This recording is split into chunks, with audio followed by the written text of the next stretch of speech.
ધજા મિલીને તોડાવે એવા સલાહ હાલવા વાળા અત્યારે સસ્તી સસ્તી હોય તો સલાહ મફત મળે એટલે લોકો હાલાલ કરે. વરસાદ તેવું કંઈ વેચવાનું નથી ને હવે.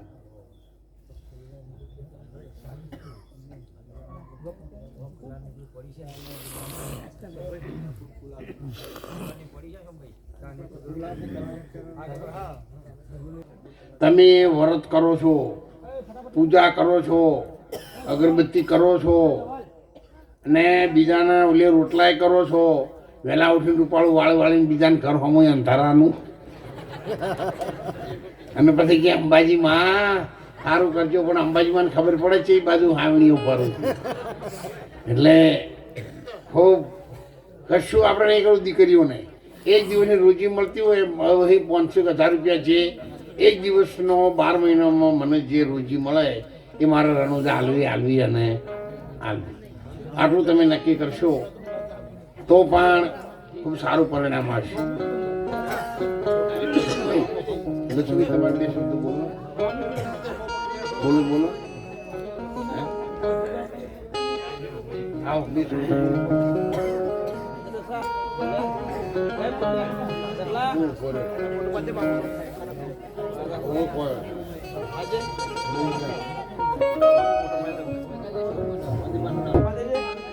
સદગુરુ દેવ કી જય, સનાતન ધર્મ કી જય, રામદેવ પીર મહારાજ કી જય, પધારેલા સૌ હરિગુરુ સંતો કી જય.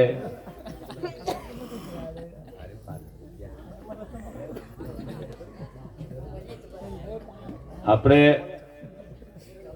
અત્યારે બાપાએ આખી રૂપરેખા તો આપણને કીધી રણુજા માટેની, પણ એમાં હું થોડો ઉમેરો કરું કે અત્યારના આપણા આધુનિક યુગ પ્રમાણે જે પ્રકારની વ્યવસ્થાઓ આપણે લેવા માગીએ છીએ એવા જ પ્રકારની વ્યવસ્થાઓ અહીંયાથી 500 કિલોમીટર દૂર અને આપણા બાજુની ગુજરાતની પબ્લિક માટે આપણે ઊભી કરવી,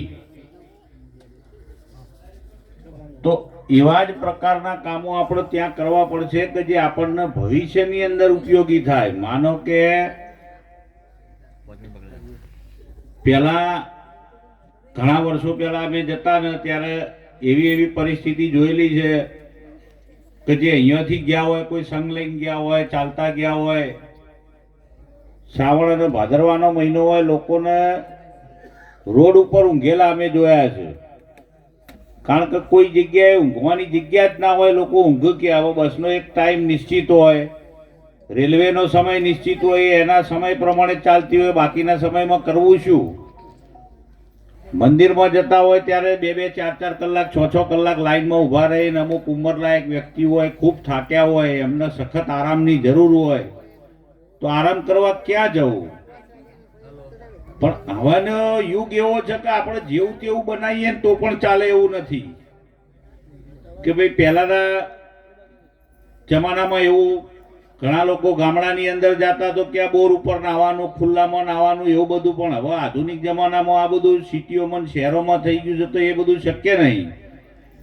તો આપણે એવા પ્રકારની વ્યવસ્થા ત્યાં ઊભી કરવાની છે કે આવતા 50-100 વર્ષો સુધી આપણને બીજું વધારાનું મેન્ટેનન્સ ના હોય અને સેવા સતત અવિરત ચાલુ રહે એવા પ્રયાસો સાથે ત્યાં રણુજાની અંદર એકદમ આધુનિક અને લેટેસ્ટ બનાવવાનો પ્રયાસ ખૂબ સરળતાથી થાય એ પ્રમાણે અમે એ દિશામાં ચાલે જ જઈએ છીએ. ધીરે ધીરે બધા જ લોકોનો સાથ સહકાર મળે જાય છે.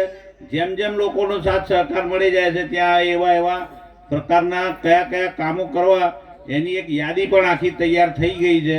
એ યાદી જે લોકો આપણા નજીકના છે, જે આ કાર્યમાં સહભાગી જોડાયેલા છે, એ બધાના જોડે એ યાદી પહોંચી પણ ગઈ છે કે કયા પ્રકારે કયા સમયે શું કાર્ય કરવું, એ બધું આખું આયોજન તૈયાર થઈ ગયું છે. સદગુરુદેવ કી જય.